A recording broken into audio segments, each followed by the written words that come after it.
What's going on, guys? Welcome back to the channel. Today I've got a video slightly different and it is actually how I set up my Garmin watch for the different types of runs that I do. You can set your watch up to run a little bit more effectively, a little bit smarter, and actually use it more as a tool, and then rather than something just keeping track of time and pace. So in this video I use a Garmin 245 Forerunner. This is the non-music edition. It is a couple of years old now, and I think there is something in the pipeline for it to be updated. There are plenty of other watches out there, the Coros Pace 2, there's Sunto, there's Polar, but I've used Garmin for the past 3 to 4 years, and for me as a running watch, it does everything that I kind of needed to do. It's a lightweight model, it's 38 grams on my wrist. I've also paired it up with Garmin HRM strap. So this is the heart rate strap which Garmin makes, and it gives you the extra running dynamics that you get on your watch, such as your balance between left and right. You get your cadence, your stride length. You also get your vertical oscillation, which is basically how bouncy you are as a runner. So I think this is quite key in terms of a couple of the screens, the data screens that you do get on the video. So without further ado, let's get cracking in terms of how I actually have my watch set up. So first things first, this is my home screen on my Garmin watch. As you can see, I have it set up with the time. I've also got my distance that I've run in kilometers. As you work through the menus, all of these can be adjusted through pressing on the actual buttons on the left hand side, which is the up and down, and you can adjust the watch faces, etc.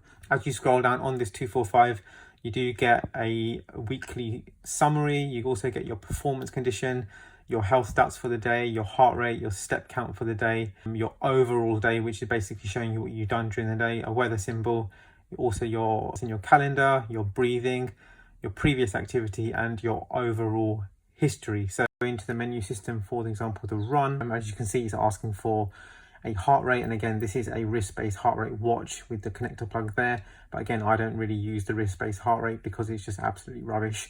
You're better off getting a better result off the actual HRM strap if you go into the menu system. So this is the basic screen that I have set up, and I'll be totally honest with you that this screen here, which shows the distance, time and the pace, I very rarely use. This is just the default screen which comes with the Garmin watch. If I am running, I very rarely do flick over to this side of the screen. The main one that I do use, this is then on this screen. So you've got a 4-field, this is probably my racing screen as well. So on this one, you've got at the top, you've got the timer, you've got on the left hand screen in the middle, you've got the distance.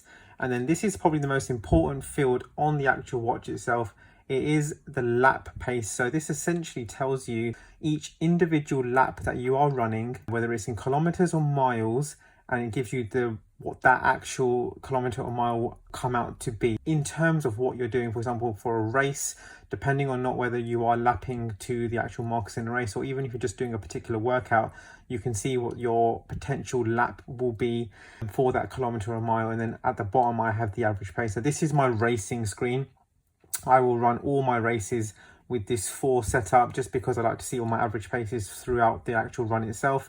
And so the next screen we have on the watch is the actual heart rate screen. So this is probably a screen that I'll use mostly for my easy runs. I tend to sort of keep within zone 1, zone 2, most often zone 2, which is set up on my actual watch to be just under 143 beats a minute. I would use for my easy running, just so I know that I'm keeping within zone. So depending on how I feel, whether I had a good night's sleep, if I'm stressed, if I'm tired, if I'm fueled okay or adequately, then at least I know that I'm keeping within a particular heart rate for this particular actual run itself. So this is quite important for easy running, and this in the long term will help you run more effectively and more smart to actually keeping your runs easy. Quite tough sometimes to keep pace if you are fatigued or tired, or if you're coming back off a session. It sometimes is the best way to run to your actual heart rate. So again, paired with the Garmin strap, this one will give you more accurate chest reading, which I tend to wear, and it's just more reliable in terms of than what you get on the actual back of the wrist itself. So on the next screen, this is probably a screen which I'll probably use for my long runs, and it is, I keep the average heart rate for that particular run just to see what it comes out to. And then I've got the time for the actual run and the elapsed time, just in case I've paused the watch for crossing the road or for set of lights, or if I've stopped to get a drink or just to stop to refuel. It just gives me an idea on how long the actual run has been paused for. It doesn't give you a huge training benefit, but it gives you an advantage in terms of knowing that how long's your stop time. Sometimes the biggest thing to run is a complete run from A to B without stopping. So this screen gives me that idea of, okay, I haven't stopped, or I have stopped, how long it's been, just to give me an idea on what the actual delay was or why I actually stopped during that run. So on this screen, you get your cadence at the top. You also get your vertical ratio in the bottom left, which is basically your stride length over your vertical oscillation, which is actually telling you how much you're bouncing. And then you get your ground contact balance, which is the balance between your left foot and your right foot, or basically between your torso, how much you're shifting on the left hand side or dropping on the right hand side. So this is a slight indication on with your form. I might glance on this very occasionally, once or twice on the run, especially if it's an easy run, just to see how I'm actually balanced throughout the run itself, just to give me an idea. But it's not something I can honestly say that I look at religiously throughout the run. It just serves as a good reflection when you are maybe just checking your stats. But there is a next screen, which is just basically the watch. Doesn't serve any purpose throughout the training, just lets me know what the time is and the date, which if I need to get back for something is a good indication. So the biggest screen that I use for my workouts, for my long runs, for any speed session, is the ones that you build off Garmin Connect. And this is something which I think is probably the best screen on this particular watch, and you can probably translate it to other watches out there. And so if you've got something in your training calendar or something that you've actually built through the app, you can click onto your training. You can then pick a workout that you might have saved onto the actual app, or you can put something into your calendar, which I've done. And this is just something that I've run this previous weekend, which was a long run, which consisted of a warm-up. So you can actually go into that, you click on view. So I've got a warm-up set up, and it is an open warm-up, which means that once I've completed it, or once I'm ready to start the main meaty part of the session, I can hit the lap button, and then it'll basically roll into the actual next part of the workout, which is basically run 15k on this particular workout at a particular pace. And then once that has completed, once I've run the complete distance, it will then go into another open cooldown. Again, it will then end once I've hit the start button, or I've ended the workout by hitting the lap button. And in terms of this workout, these are all built in Garmin Connect. These I find very, very useful when you're doing a speed session. So for example, if you hit do workout, so when you are ready to go, you hit start. And then on this screen, which is only available once you start the workout, it will have your warm-up time. So this is the duration of how long you've been on your warm-up or that particular part of that workout.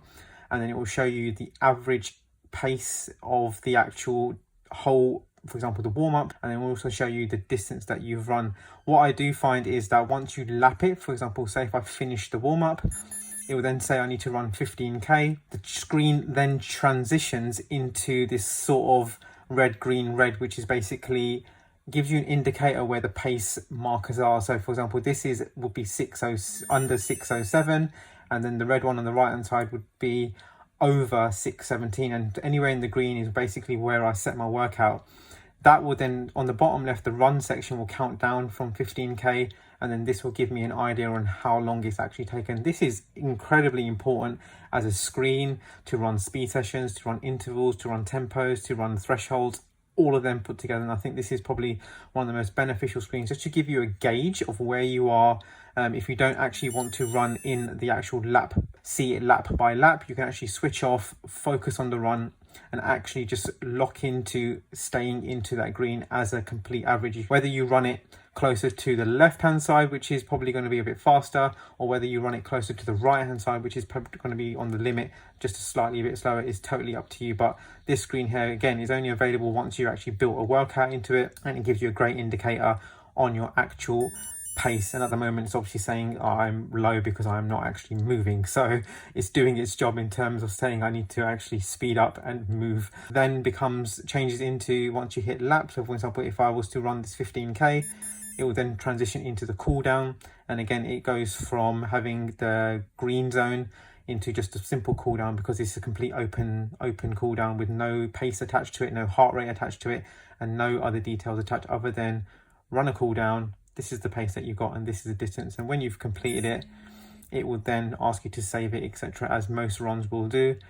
On the actual Garmin Connect app, you can actually see a breakdown of your whole run, and what it does do is split it up into like the warm-up section, the run, the recovery, and also the cool down. So it does give you a really good breakdown from when you set up an actual run itself.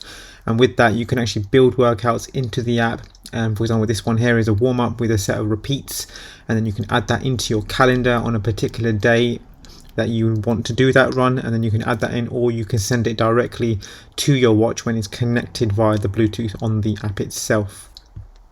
All screens itself can be changed within the menu system of the actual watch. So if you hit up the up button in the run, you can click on run settings, and then you can basically scroll through your data screens, and you can adjust whichever data screen that you would like to have on that particular day or that particular run, or whatever you like to have on your watch. These 4 or 5 screens which you have are more than enough to tackle every single type of run that you can have. You can utilize the different screens that you have available to run a little bit more effectively and more smarter with your actual running. There's other watches out there that have maybe more data fields. For example, the 945 Garmin has 6 data fields, so you can probably add a combination of adding heart rate into this as well as some other data fields. But again, if you want to change it, you click on that pencil, and then you can just basically scroll through the layouts that you would like to have and what you like to see, and just basically pick the fields that you would like to see on the actual watch, whether you want to have your current pace, whether you want to have ground contact time, whichever you like, you can actually adjust that. And it's very, very open in terms of what you have in your data fields, and you can also reorder how you see each individual one throughout the scroll. So for example, I have them in a set order, which is basically just a default, and I've just added things along the way. Other things to note are the alerts that you can get, such as you can get a metronome. For example, if you want to help your cadence, you can set it at 180 beats a minute, and it will basically give you a ticking sound to help with your cadence. I've also set it up for an auto lap for every kilometer. One thing to add is the fact that once you have completed a workout, they are all saved into your library or your history, which you can access. For example, this was a run that I done on Sunday, but you can actually go through your app and actually see all your stats, for example. So it will show you the time that you did it, also the time, distance, pace, and your calories, etc., your average heart rate, max heart rate. And again, these are the stats that you'll get if you're actually running with the chest strap. It will also give you a cadence as well as your vertical oscillation, which again is your how much you're bouncing over the whole course of that run. And then the ratio is basically the stride length over the oscillation. Your ground contact time, which is basically how long you put your foot down onto the ground, and this is measured in milliseconds, so 207 milliseconds for every step that I've taken in terms of planting the foot and then lifting it back off. So it's quite a small amount when you think about it, and it basically gives that in a value which you can use going forward. And then obviously your ground contact balance. So on this particular run, it showed that I was slightly biased by 0.7 to the right hand side, which is possible because I was actually running in a park clockwise, so I was doing a lot of right hand turns, so that kind of makes sense. And obviously gives you a stride length value which is 1.29. As well as that, it gives you a training effect. So obviously this was a very, very high aerobic training effect, which basically is telling me that I need to go out and have a rest. And then it gives you your heart rate over the course of the run. So this particular run, I used most of the zones except for zone 5.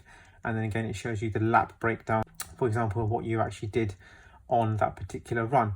So I hope you found this video very useful. It is a very effective way of training a little bit more smarter if you've got a different data screen for each different type of run. I found it super useful, especially for like the heart rate side of things. So if you found this video useful, make sure you give it a thumbs up and you subscribe to the channel. But in the meantime, I will catch you in the next one, and I hope the running is going really, really well. The countdown to London Marathon is just over 4 weeks away, so I will see you in the next video. Peace out.